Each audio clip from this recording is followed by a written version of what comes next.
여러분, 요즘 살기가 좀 어떠신가요? 학생들은 취업하기가 만만치 않고 1인 기업이나 중소기업을 경영하시는 분들은 회사 운영이 쉽지 않죠. 각 분야 영업 일선에서 열심히 회사 상품을 판매하는 세일즈맨들은 경기가 좋지 않아서인지 판매 실적도 점점 떨어진다는 이야기도 많이 들립니다. 오늘은 제가 그런 분들의 고민을 한 방에 해결해 드릴 수 있는 비법 하나 알려드릴게요. 제 이야기를 잘 듣고 실천하시면 분명히 원하는 결과를 만들 수 있으니까 잘 들어보세요. 오늘 그 비법과 관련 있는 베스트 콘텐츠를 준비했는데요. 바로 파리에서 도시락을 파는 여자라는 책입니다. 아마도 사회적으로 성공하는 삶에 관심이 많은 분들이라면 한두 번쯤은 들어보거나 이미 읽어봤을 책이죠. 사업 실패로 빚더미에 앉은 여성 사업가가 유럽에서 화려하게 재기한 드라마 같은 스토리죠. 먼저 이 책의 저자 이야기를 한번 해드릴게요. 저자는 공장에서 일하면서 고등학교 학비를 스스로 벌면서 공부를 했는데요. 패션 디자이너가 되기 위해 일본으로 유학도 하고 몇 년 후엔 패션의 중심지라는 프랑스로도 갔습니다. 친구의 제안으로 동업을 했는데 결국 실패로 끝나고 무려 10억 원가량의 빚더미에 앉아버렸다고 하네요. 이후 몇 년 동안 어렵게 살면서 재기를 준비했고 도시락이라는 아이템으로 다시 승부를 보기로 결정하게 됩니다. 마트 직원보다 더 오랜 시간을 머무르면서 시장 조사를 했고 유통과 사업에 관한 책을 100권 이상 읽으면서 공부도 했어요. 일면식도 없는 관련 분야 전문가들에게 끈질기게 요청해서 비법을 전수받기도 했고 때로는 수시로 메일을 보내고 찾아가곤 했다는군요. 일본의 초밥장인, 미국에서 크게 성공한 한국인 사업가, 맥도날드의 유럽 CEO 같은 사람들을 찾아다니면서 각자에게 배워야 할 것들에 대해 자문을 구하면서 배웠다고 하는데요. 지금 이야기한 사람들은 빚더미에 앉아버린 무명에 실패한 사업가를 만날 이유가 전혀 없는 것 같은 사람들이죠. 그런데 결국 그 사람들을 모두 만날 수 있었고 또 그런 종류의 노력을 지속한 끝에 저자가 1000원이라고 표현하는 기회를 만나게 됩니다. 너무 자세한 내용을 이야기하면 책 읽을 재미가 사라질 수 있으니까 우선 여기까지만 소개해 드릴게요. 결과는 당연히 예상하시는 그대로입니다. 대성공을 거둔 저자는 단 7년 만에 그 어마어마한 빚더미에 앉은 실패한 사업가에서 유럽 10개국에 700개 이상의 매장을 갖춘 사업가로 성장하게 되는데요. 얼핏 들으면 동화 속에나 나올 법한 스토리라 조금은 비현실적으로 다가올 수도 있을 겁니다. 하지만 분명히 벌어진 실제 이야기고 현실이고 사실 이런 극적인 반전 스토리는 세상 곳곳에 너무나도 많아서 이제는 그렇게 비현실적인 이야기도 아니죠. 이 책의 주인공 이야기를 통해서 여러분들에게 취업의 비법, 부진한 사업이나 영업 실적을 높일 수 있는 비법을 전해드리려고 하는데요. 그 비법이란 바로 정확한 목표 설정과 충분한 사전 정보 습득입니다. 저자가 각 분야의 대가들에게 미팅을 요청하기 전에 꼭 했던 과정이 있습니다.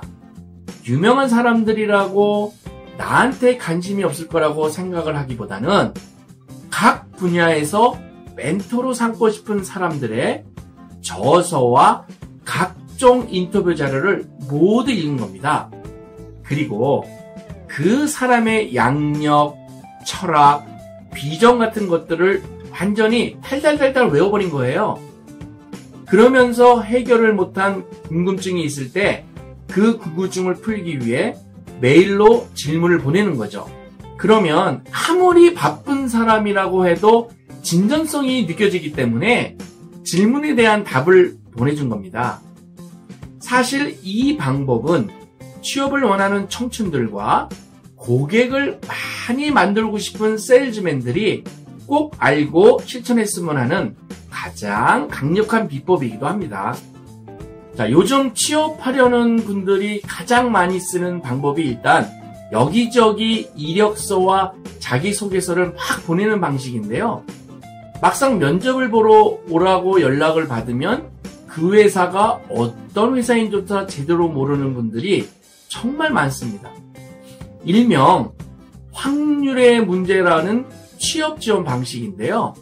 불안한 마음에서 그렇게 하는 건 충분히 이해가 가지만 사실 그런 방식으로 취업 확률이 높아지지도 않고 운 좋게 취업이 된다고 해도 적응을 못해서 1, 2년 만에 퇴사하는 경우도 많거든요. 그런데 내가 입사하고 싶은 회사를 확정하고 그 회사에 대한 모든 것을 공부하고 자신이 왜 그 회사에서 일하고 싶은지 또 회사의 구성원으로 어떤 기여를 할 수 있는지를 아주 구체적으로 정리해서 담당자에게 보내보세요. 아주 끈질기게 말이죠. 그러면 99% 이상은 취업의 문이 열리게 되어 있습니다. 왜냐하면 회사는 바로 그런 사람들을 원하고 있기 때문이죠. 이유는 정말 간단하죠. 우리 회사가 뭐하는 회사인지도 모르는 지원자를 뽑고 싶은 사람이나 회사가 어디 있겠어요. 공채기간 같은 건 전혀 신경 쓰지 않아도 됩니다. 그냥 이 책의 저자처럼 무조건 들이대는 겁니다. 회사로 찾아가도 보고 보냈던 서류가 부족하다고 느끼면 더 철저하게 조사해서 엄청난 양의 지원서를 만들어서 보내보세요. 여러분이 가고 싶은 회사가 인류 대기업이건 중소기업이건 간에 기회의 문이 열리게 되어 있습니다. 너무 소설 같은 이야기라고요? 맞습니다. 시도하는 사람이 별로 없으니까 그렇게 들릴 수도 있는데요. 일단 한번 시도해보세요. 그러면 제가 왜 이렇게 자신있게 비법이라고 말하는지 분명히 느끼게 될 겁니다. 영어 실적을 고민하는 세일즈맨도 마찬가지입니다. 여러분이 판매하는 상품이 무엇이건 간에 그 상품의 주요 소비자들이 있을 겁니다. 그러면 다른 것보다 먼저 해당 소비자들의 일반적인 특성과 그들이 진짜로 원하는 것이 무엇인지 철저하게 조사해 보세요. 회사를 상대로 하건 외국인을 상대로 하건 주부나 청소년을 상대로 하는 상품이건 이 원리는 똑같습니다.